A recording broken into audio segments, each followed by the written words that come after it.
L'histoire d'un homme et de la route au bout du monde. Un jour, le destin d'un homme a croisé une route. Une route ou bien plus qu'une route. 5136 km qui sillonnent un pays, 11 provinces, des centaines de villes, des centaines de rencontres, des milliers de mythes. La route de la fin du monde est l'une des plus étendues de la planète. À cet instant, un homme s'est fixé un objectif. Parcourir la route 40 en 40 jours. La déchiffrer, la connaître et la défier. Plonger au plus profond de cette colonne vertébrale qui traverse de part en part l'Argentine et se laisser embarquer par son côté mystique. Cet homme a donc formé son équipe. Il a préparé chacun des muscles de son corps, préparé son mental pour surmonter ce qu'il devait vaincre, notamment ce qu'il n'aurait jamais pu imaginer.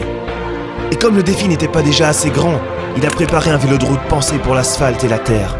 Mais certainement pas pour ce type de surface, inimaginable avec toutes ces pierres.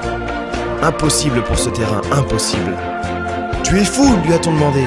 « Je suis prêt !» leur a-t-il affirmé. Il s'est rempli de force, de courage, comme se remplissent les ballons qui décident de se laisser porter par le vent. Mais jusqu'où? Et motivé par chacune des légendes de la route 40, motivé par sa propre histoire, la roue a commencé à tourner.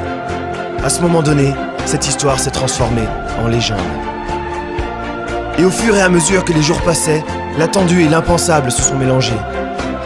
Paysages, pentes, rencontres incroyables, fatigue, revêtements, solitude, terre, foi, traces, histoires, animaux, encore plus de personnes extraordinaires.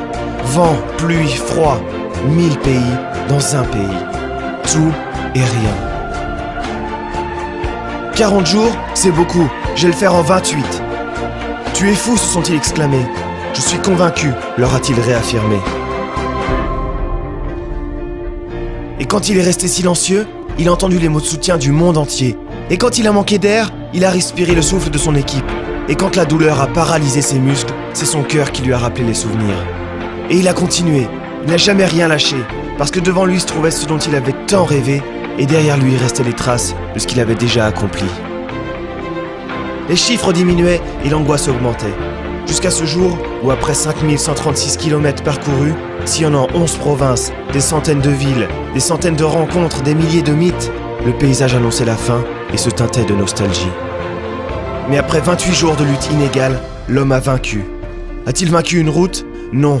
Il a vaincu ses propres limites, ses peurs, ses attentes, ses préjugés, son ignorance, son corps et son mental. Et il a réussi, transformant chaque pas en but et chaque but en pas. La fin était arrivée, laquelle n'était rien d'autre que le début d'un nouveau défi. Vos rêves sont vos défis. Êtes-vous prêt à les accomplir ?